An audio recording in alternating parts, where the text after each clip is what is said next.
Hello everyone, I am Lynn, and if you are interested in how these reptilians started to take over our world, stay tuned. We're going to look at this a little bit more.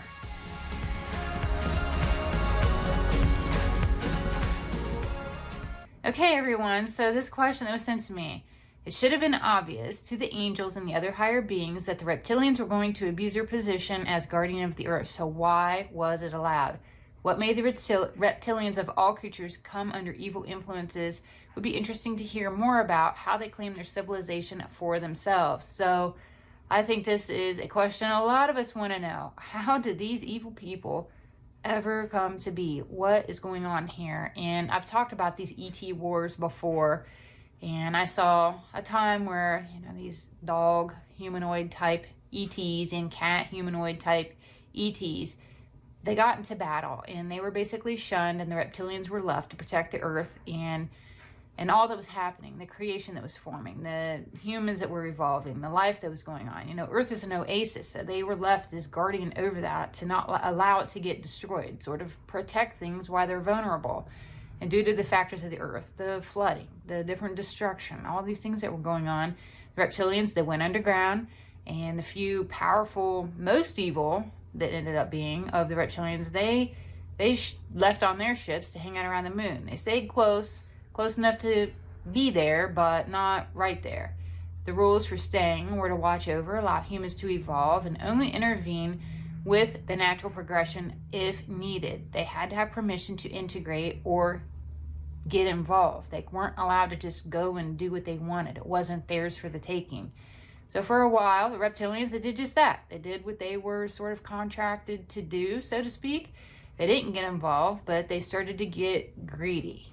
This 3D world, it's all about a battle of ego. It definitely consumed them. They saw society thriving and growing, and they wanted a piece of it. And they felt that they could outwit the system set in place. And if they could do so, they could rule the world. They came above ground. They paved the way for a race of people to feel that they were superior to other humans. These reptiles that created this race created people who felt they were chosen. They were the special ones. They were the chosen ones. And even though this title was founded on their own ego, this race, they were ultimately physically pretty weak, but they were intelligent, and they used that intelligence to become master manipulators, because they knew ultimately if they could come and assimilate and do all this stuff, they could rule the world. That was what they saw, and they wanted that. So this race, they stick together for a while and try to manipulate through lies.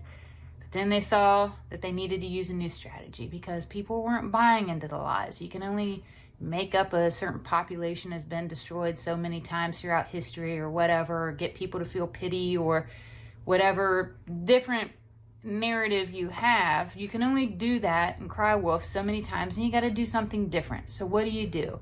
They integrated in parts of society such as politics, banking, medicine, with this underlying idea to make humans their slave while they got rich on their dependence. So you do that, you start to rewrite history, you control the media, you do all these things. So then after you do that, you change a whole cultural dynamic, and you start to change the way people are, the way they think. And if you get in their head, you're golden. And that's exactly what they tried to do. You make people sick to get rich on the medicine. They manufacture war to make money on rebuilding. You manipulate the marketplace to make money on people. They destabilize economies, buy assets at a fraction of the price.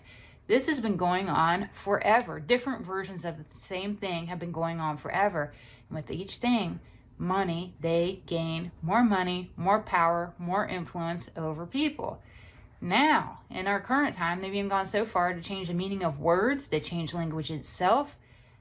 And there's a reason that we don't talk like Shakespeare. We don't go around saying thee and thou and all that kind of stuff. They want to call us female sheep. The word you, what is it? EWE. It's a homophone, right? I think that's the word for it. It's double meanings of words. They totally obfuscate our language to try to get into our subconscious as a spell casting technique. They figured out how to make people need and want their assistance while allowing evil behavior to continue. It's a permission that is requiring assistance by not objecting to their involvement. If you need their help and you want their help, then you're going to tolerate what they're doing. You're not going to question it because you're desperate and need their help. But they created the situation to make you desperate to need their help. Like I said, they're master manipulators at what they do. And now, even with this newer agenda, the reptiles have decided they want to control the population even more, and population control and depopulation control. They're going to make us sick, which they're doing. They want to farm us as slave trade, human trade, all that. That's been going on for a long time, but even more so now in our civilized society, there's not necessarily a need for it, at least in more advanced countries, but they're doing it because it's money to be made, and we're cattle to these people. We're not real people. We're just cattle. We're up for consumption, and that's exactly what they're doing. These certain part of society created by the reptilians, they think they're entitled to do what they want because other people are less than them, and that's how they justify it. That's how they excuse it. That's why these rituals are formed. That's why they use people the way that they do, because they will do to other people what they will not do to their own little segment of society. And that's been very, very blatant. And all in all, that's how it got to where it is now. Very sad and sick, and we've got to reclaim our power. We have got to change our language. And that's all I have. Thanks so much for listening. Take care. Bye.